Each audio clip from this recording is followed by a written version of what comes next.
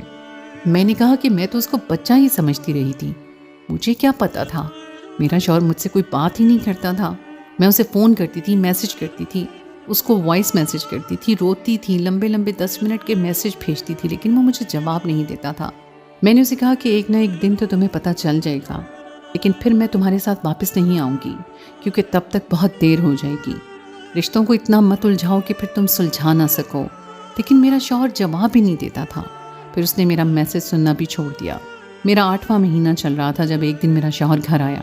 اسے دیکھ کر میں حیران رہ گئی کہ جو شخص پچھلے 8 مہینے سے میرے میسج کا جواب نہیں دے رہا تھا، آج میرے گھر میں سر جھکائے کھڑا تھا۔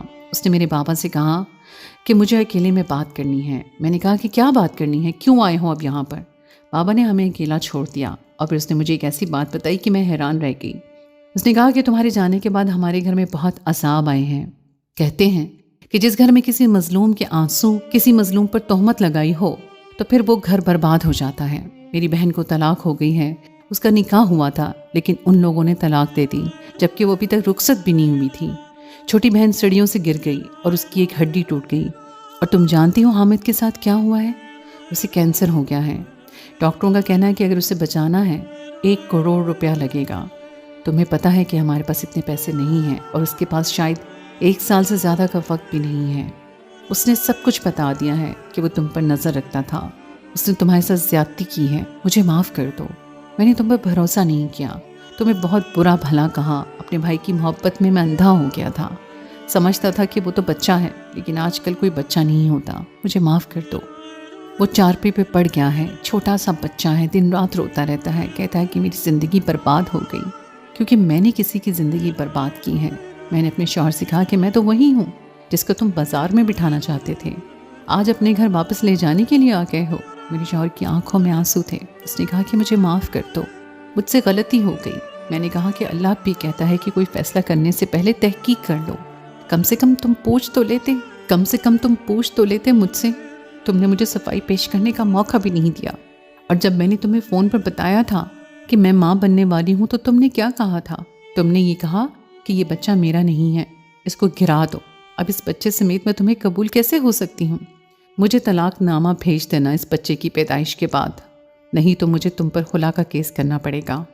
میں نے کہا اور وہاں سے میں چلی گئی۔ میرا شوہر مجھے پکارتا رہ گیا لیکن میں نے پلٹ کر نہیں دیکھا۔ کتنے زخم لگائے تھے اس نے میرے دل پر۔ جب بھروسہ ہی نہ کرے کوئی آپ پر تو پھر پیچھے کیا رہ جاتا ہے۔ میں اپنے کمرے میں آ گئی اور دروازہ بند کر دیا۔